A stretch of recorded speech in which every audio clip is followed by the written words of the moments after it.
Le système éducatif dans une famille recomposée.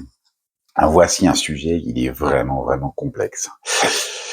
Dans cette vidéo, je vais vous donner toutes les solutions que moi je connais pour vous aider à trouver un cadre harmonieux. Parce que l'idée, c'est d'arriver à une posture commune sans que l'un se sente défavorisé ou qu'il se sente complètement mis de côté. Ça, c'est vraiment important. Les parents doivent parler d'une même voix. Alors, qu'est-ce qui se joue déjà sur la famille? Sur la famille, chacun est donc arrivé avec ses références éducatives. Il les a proposées à ses enfants depuis qu'ils sont nés. Il pense réellement que c'est un système qui fonctionne et qui est bon pour ses enfants. Sauf que de l'autre côté, il existe un système différent avec les mêmes pensées, les mêmes vérités. C'est bon pour mes enfants. Et donc, tout ça vient s'entrecroiser avec souvent beaucoup de tensions. Donc, si l'un des parents est plutôt laxiste, ou alors l'autre est plutôt strict, on va arriver avec des visions divergentes de l'éducation qui vont amener beaucoup de tensions. Ce qui, bien sûr, va amener un sentiment d'injustice auprès des enfants, puisqu'ils se disent « Mais je ne comprends pas, du côté de mon demi-frère ou de ma demi-sœur, on lui autorise ça, il a le droit de faire ci, moi j'ai pas le droit, pourquoi ?» Et oui, ça crée un véritable déséquilibre au niveau des enfants. Il y a aussi un conflit de loyauté de la part des parents, parce qu'ils ont l'impression qu'en remettant en cause leur système éducatif, déjà, on les attaque directement, et deuxièmement, il y a toujours l'influence des ex-partenaires qui est là. Et pourquoi maintenant on devrait accepter le système de l'autre? Voilà. Eh bien oui. Et tout ça amenant régulièrement des discussions, des fois houleuses, des négociations pas faciles à tenir, et ça va amener de l'épuisement émotionnel. Forcément, c'est difficile et ça vient à fragiliser l'intimité du couple et l'unicité de la famille.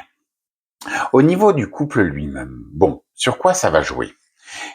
Donc on l'a dit, des tensions récurrentes qui finissent par fragiliser l'intimité du couple. On l'a vu, ça va jouer même directement sur la libido, par exemple. La difficulté à trouver une posture commune. Donc, il y en a un qui va peut-être se sentir lésé, se sentir en retrait, se sentir mis de côté. Et là, franchement, il y a de la frustration et, à nouveau, le couple est fragilisé. Un impact, donc, sur l'intimité et un véritable risque de déséquilibre familial, où l'un se sent mis vraiment de côté. Alors, qu'est-ce qu'on peut vous proposer comme solution? Déjà, dans un premier temps, il va falloir favoriser le dialogue. Dire où est-ce qu'on en est, quelles sont ses valeurs, quels sont ses besoins, et essayer, dans un deuxième temps, de trouver des règles communes, des règles qui vont à l'un et à l'autre sans que ça soit trop pénible. Ces règles communes, on va les proposer ensuite aux enfants, parce que c'est très important qu'ils connaissent les règles. Ils peuvent pas les inventer, ils peuvent pas les deviner si on leur dit pas. Donc, travailler sur une posture commune. Travailler sur une posture commune, ça veut dire aussi soutenir son conjoint ou sa conjointe quand elle affirme son autorité, quand elle met en place une nouvelle dynamique, de façon à pouvoir ensuite, peut-être en off, discuter un peu des ajustements, des choses qui nous ont un peu malmenés. Travailler sur les conflits de loyauté, comme je disais, c'est accepter de nouvelles responsabilités, de nouveaux changements, sans craindre de trahir le passé, le modèle qu'on avait jusque-là. Et enfin, créer un cadre flexible. Chaque enfant n'est pas un numéro. Chaque enfant a son rythme d'évolution, ses habitudes, cette capacité, en fonction de son âge, à accepter certaines choses et à refuser d'autres.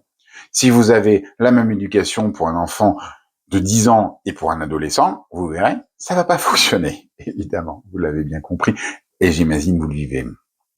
Donc vous l'avez compris, harmoniser les différences éducatives est nécessaire. Mais pour ça, il faut avoir une communication ouverte au sein du couple qui est ensuite expliquée à l'ensemble de la famille recomposée pour qu'effectivement on puisse arriver à un cadre flexible où chacun vienne s'épanouir et vient trouver sa place et son rôle. Voilà ce que je voulais vous dire sur trouver un système éducatif au sein d'une famille recomposée. Attention, je ne dis pas que c'est facile et je ne dis pas qu'une fois que vous l'aurez trouvé, c'est définitif. Pour que vous puissiez subir moins de tension, vous relaxer et profiter de ces années-là. Voilà. Allez, au revoir.